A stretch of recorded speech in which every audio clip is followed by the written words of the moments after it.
Hello and welcome to another NT&D marriage video. Getting the filming out again while I can because it's very noisy where I live. Children, windstorms, all sorts of stuff, so just doing it on a day that's relatively calm. And today's topic, I wanted to talk about our counselling sessions. So we've been seeing our new counsellor. I think it started pre-COVID or right at the start of COVID. So we've been seeing her for about 3 years. And mostly my husband sees her and I just come in every now and then. And when we first went in, she asked us where we rate ourselves in the relationship sort of happiness level, I guess.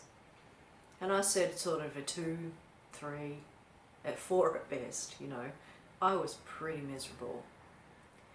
And she said to me, why am I staying? Why am I still here? And I'd said to her in front of my husband, I'm biding my time. I'm waiting for the children to be old enough that they can be left alone in his care without there being me needed to be referee, and then we can go our separate ways. Because up until that point, I didn't want to leave the children with him alone. He's too volatile, he's too angry, he's losing his temper all the time. He's just Mr. Aggro Head. Picture that potato toy, but you stick, I don't know, symbols on it that suggest he's swearing. Anyway, Aggro Head. I didn't want to leave the children with him. That was one of my key issues. Being in this relationship with him and everybody sort of saying, why don't you leave? And all I could think about was weekend visits. Him with the children and just raging at them. And I was like, no. At least here, if he goes to rage at the children, I can push them away and push him away and be the separator, the referee.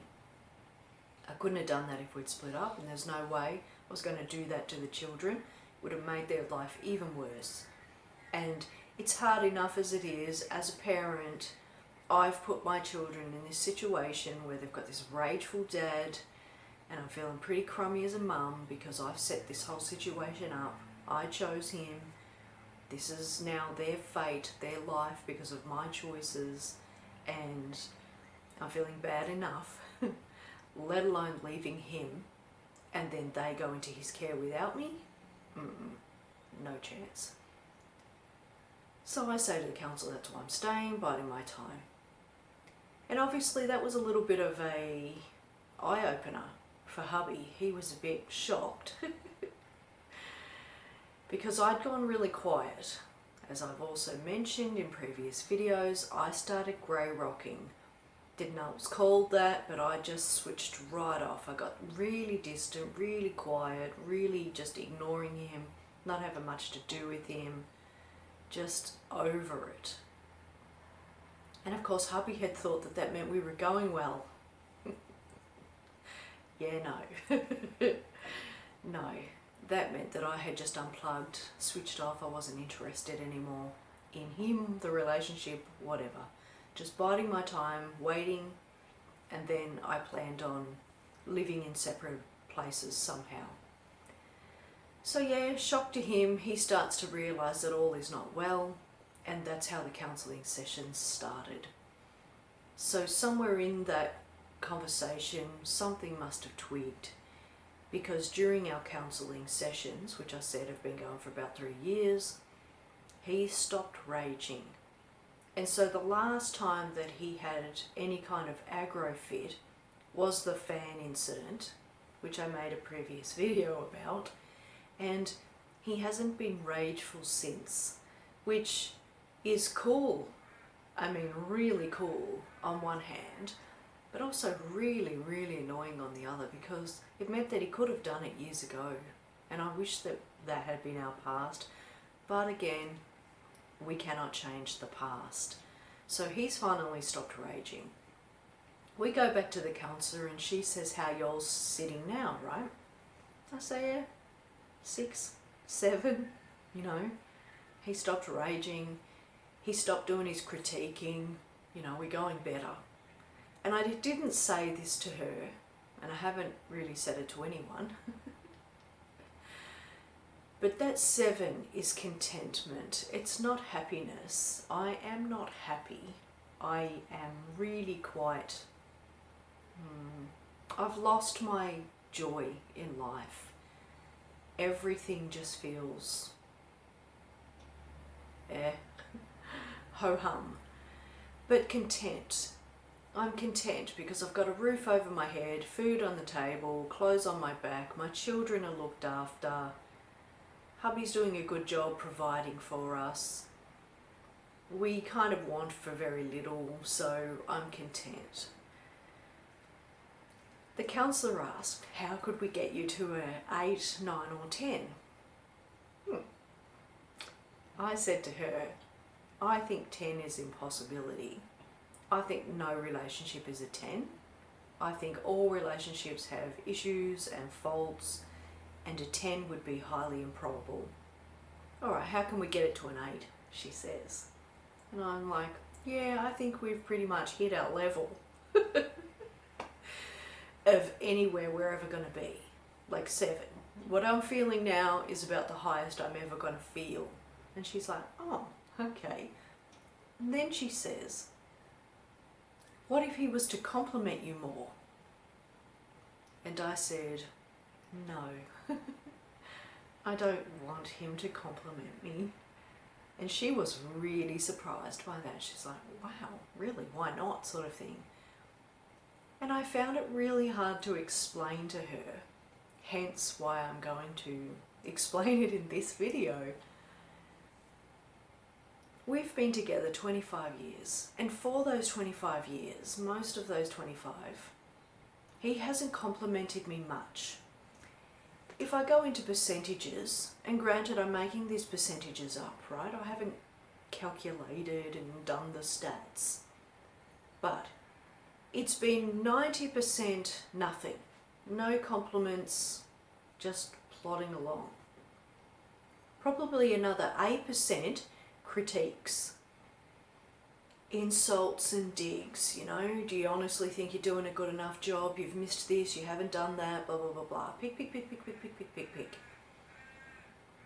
And then there's maybe 2%, and I'm possibly being generous, I don't know, where I get compliments on body parts during the deed, and that's how it rolls. There's no real sort of organic compliments outside of that. So I get 90% of nothing, of just plodding along with this guy who doesn't acknowledge much about anything. And I think I've said this before, maybe to people, not to you guys, I can't remember. But anyway, I thought I was a good catch. I had my own house, a car, a job. I was doing really well. I had hobbies, I was fit, I was strong, I was working on doing my own house up. I felt really good, really independent, really awesome, this really, really amazing person. And I couldn't wait to get into a relationship and share that with somebody. And then I get in a relationship with him, and he doesn't care. He doesn't talk about how fit I am or strong I am or how nicely I dress or how good my body is or how nice I look. He says that he liked the fact that I was doing my house up, but then he moves in and hates that I'm doing my house up. He hated that independence. He wanted to squash it. He came along and decided that everything had to be his way, and anytime I tried to do anything to my house, he was there yelling at me, grumbling at me, telling me I'm doing it wrong.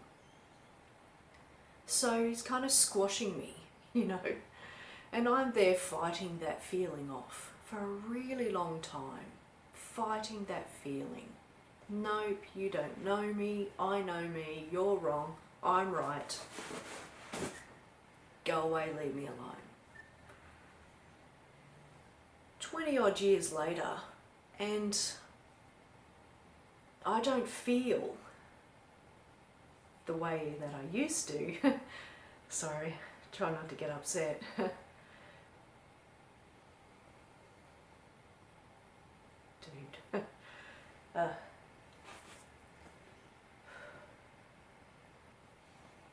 Excuse me.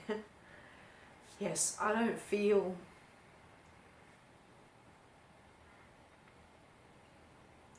that jovial, that positive, that wonderful, vibrant person that I used to be. And so when the counsellor's asking me, would you feel better if he complimented you? No. I would feel better if he'd never dragged me down in the first place. But again, you can't undo your past. He can't undo what he's done. He can't take that away. To give you an example, of course, because, you know, we love our examples. There's a photo of me when he and I first met. And I'd brought this new outfit and I felt fine and fit and fabulous at the time, and I wanted him to take a photo of me. And for his reaction, you'd have thought I'd asked him to cross Australia to go and get a carton of milk and come back. He was so begrudging. He was all like, I don't want minutes out of my day, blah, blah, pissing and moaning like a mad dog. So I'm like, dude, just take a photo. Like, what? Anyway, so he takes these photos and like, done. You know, he couldn't have cared less, right? There was nothing fabulous feeling about that, right? I'm trying to feel fabulous about how I look. And here's this guy just raining on it, you know, just really wrecking the mood. Compare that to his Malamute that I purchased him. He took photos of that every second of the day. He would pull a face and he's taking a photo of it. I mean, it's a dog. It's got the same face. The same face every damn time, you know? Oh, look, so cute. Oh, look, so cute. Right? And I'm there fuming because I can't get him to take a photo of me, but he's there taking a photo of his dog all the time, right? Even if we look back in our albums now, there are so few photos of me and lots of photos of the dog. I'm just like, this is just unbelievable. You know, how is this my life?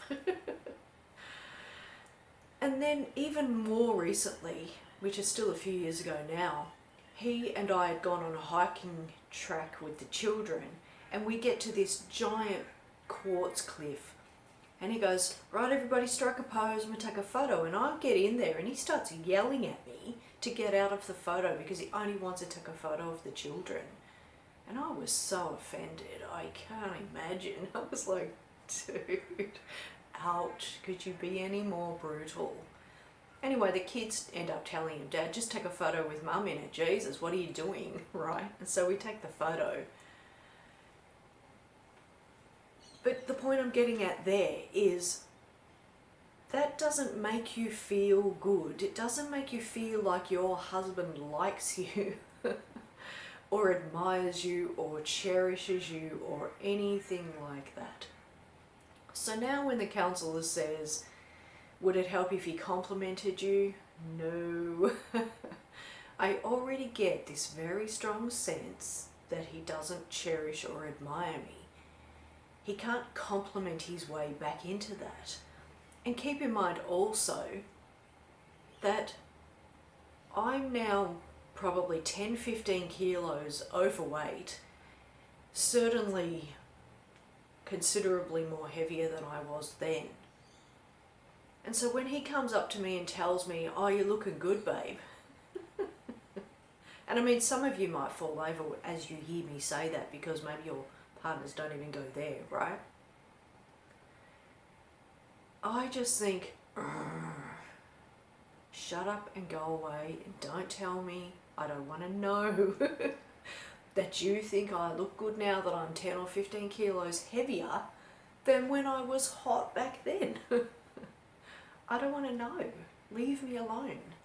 I already don't feel confident around you. I already feel like you didn't care about me.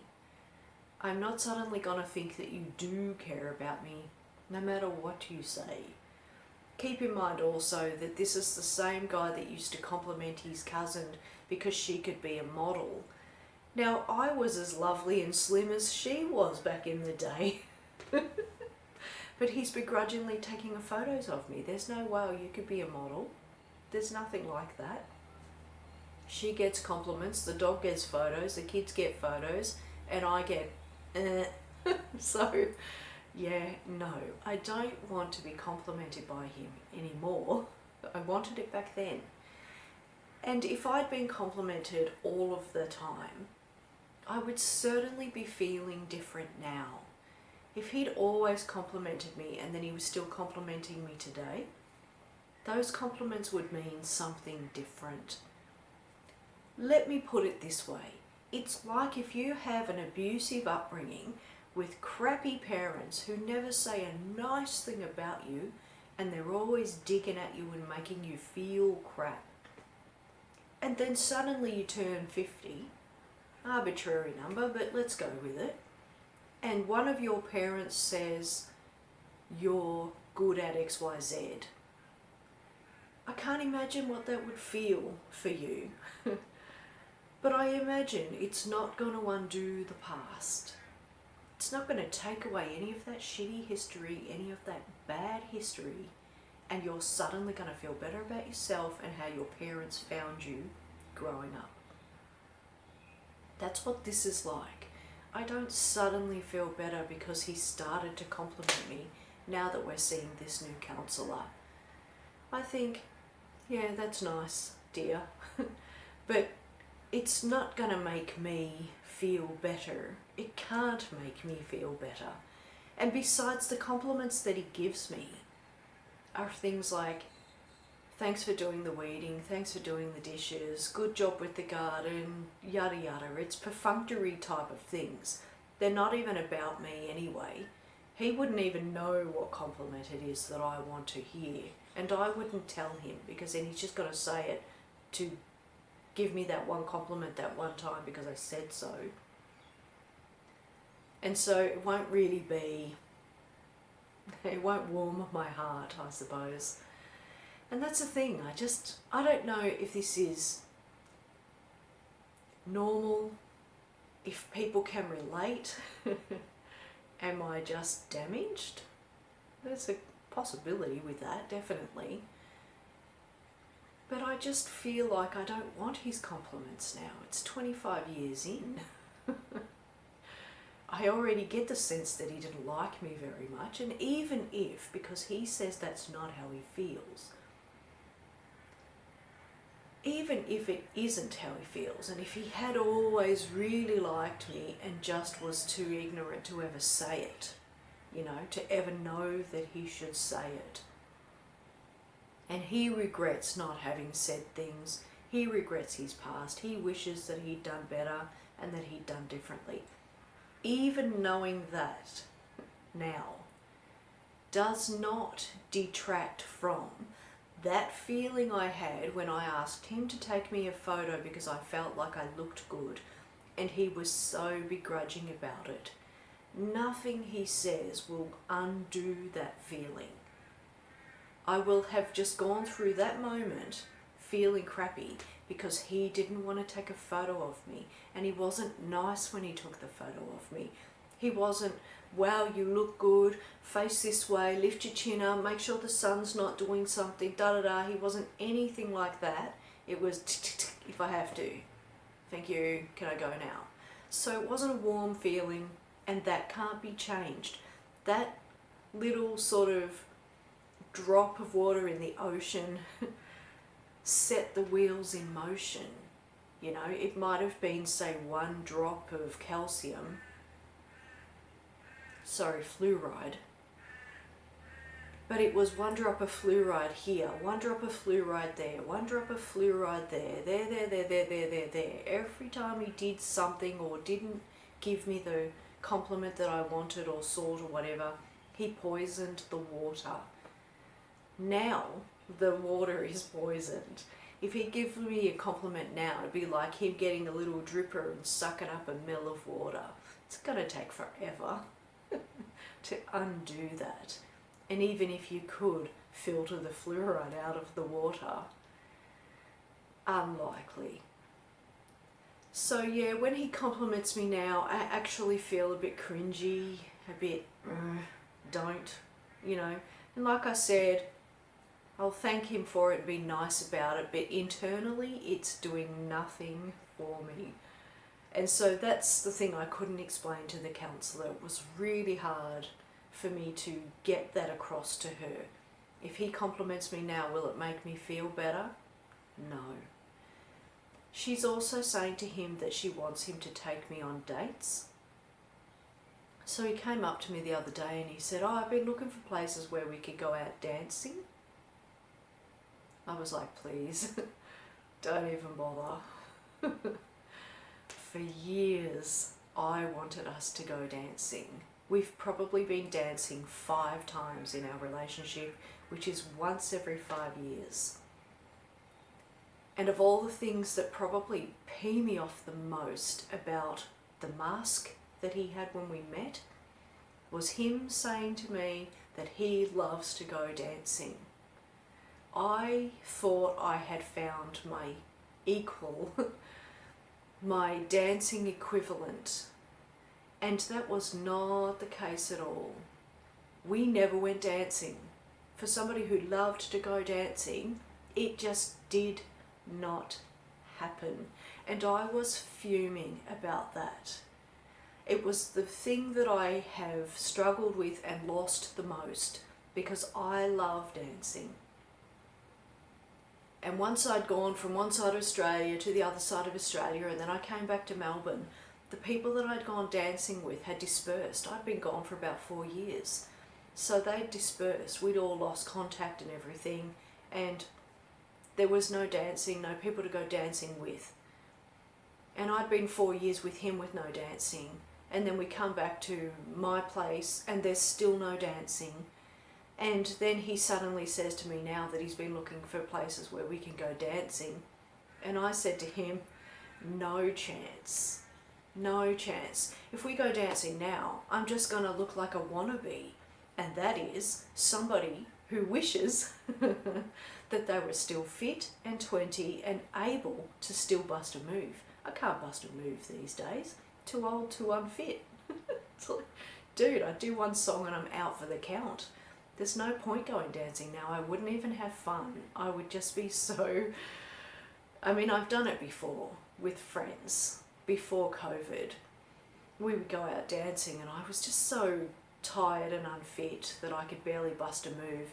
And all these young spring chickens are just, you know, pumping it out there because they can. They've got all that energy. And so if I go dancing now, it's just a slap in the face, rude reminder of how I used to be. How I used to be young and full of energy and loved to dance. So I said to him, no, I don't want to go dancing now. I just feel really unfit. So I don't want to go dancing now. I wanted to go dancing then. And again, if we'd gone dancing throughout our relationship and he wanted to go dancing now, it probably wouldn't even be an issue. But because we haven't gone dancing, then suddenly he thinks that going on this date, taking me dancing, will be good. It won't be good. Yeah. Too little, too late. And even if we went dancing, it would probably be next 3 years before we went dancing again. And it just feels like a tease, you know, or breadcrumbs, as I've heard others say, a little bit of breadcrumbs. I'll offer to take you dancing after we've been together for 25 years and you're so unfit, you know, breadcrumbs. I don't want that anymore. I don't. When the counsellor says you need to go on dates, I just kind of feel like, not really. I mean, I get what she's trying to do. She's trying to bring us closer. She's trying to build connection. She's trying to get him to understand how to build connection. And I don't care anymore. I don't really want that connection. I don't want to go on dates. I don't, I mean, we'll still go to the movies here and there, a couple of times a year and things like that. I suppose they're dates. We'll go out for lunch and have a coffee together, and that'll do me. I'm not interested in anything more than that. It's just not going to repair anything. And that's really hard to explain. But I feel like you guys would get it, because if you're in the same boat, you would understand that repairing would be really difficult 25 years in. What's he going to do that's going to be magic, And I know that sounds really pessimistic, but that's how it is. I mean, I've lost my joy in life. I can't see me getting that back through something he suddenly does. I don't even know how to get it back, but I'm pretty sure that if I don't know how to get it back, he certainly does not know how to help me get that back. And so I just plod along. Like, life's not terrible, it's not crappy, it's just ho-hum. It is what it is. So I plod along and I take care of the children and all of that and do what I've got to do and just get on with it. But yeah, I'm content. That's all I'll say. In the relationship, I'm content. I'm not happy. I'm not, mad dog in love. I don't know if anybody 25 years into their relationship is still mad dog in love. If you are, feel free not to leave a comment, because ouch. No, kidding. If you are, good on you, But yeah, it just doesn't seem like something that a lot of people in long-term relationships have anyway. So I could be wrong, of course. But anyway, that's it for me regarding compliments and feeling better and dating. Drop a comment below if this resonates with you, if you can relate, if you have any advice. And as always, thank you for taking the time to watch this video. I really do appreciate it.